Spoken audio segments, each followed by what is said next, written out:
তারেক রহমানের দেশে ফেরাকে কেন্দ্র করে ঢাকায় আয়োজন করা হয় একটি গণসংবর্ধনা অনুষ্ঠানের। এতে অংশ নিতে ঢাকা সহ আশেপাশের বিভিন্ন জেলা থেকে বিপুল সংখ্যক মানুষ জড়ো হন। আর এই ভিড়কে ব্যঙ্গাত্মক ভঙ্গিতে সাম্প্রতিক একটি রাজনৈতিক ঘটনার তুলনা করেন আবু হেনা রনি। ভিন্নধর্মী এক মন্তব্য করে আলোচনায় নতুন মাত্রা যোগ করেন তিনি। বুধবার দেশে ফিরেছেন বিএনপির ভারপ্রাপ্ত চেয়ারম্যান তারেক রহমান। তার দীর্ঘদিন পর স্বদেশ প্রত্যাবর্তনকে ঘিরে এদিন সকাল থেকেই আয়োজিত অনুষ্ঠান স্থল ও আশেপাশের এলাকায় মানুষের ভিড় দেখা যায়, যা দিনভর আলোচনায় ছিল। অনেকেই ছবি ও ভিডিও শেয়ার করে নিজেদের অনুভূতি প্রকাশ করেন। জনপ্রিয় কৌতুক অভিনেতা আবু হেনা রনিও করেন এক ভিন্নধর্মী মন্তব্য।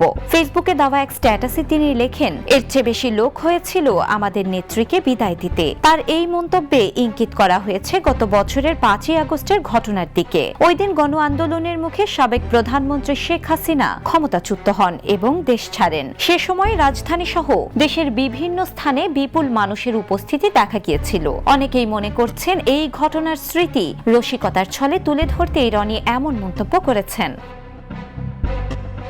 রনির এই স্ট্যাটাস প্রকাশের পরপরই তা সামাজিক মাধ্যমে ভাইরাল হয়ে যায়। কেউ কেউ এটিকে সময়োপযোগী রাজনৈতিক ব্যঙ্গ হিসেবে দেখছেন। শিলা ইসলাম, দ্য নিউজ। দেশে দেশে সবার সাথে, দ্য নিউজ।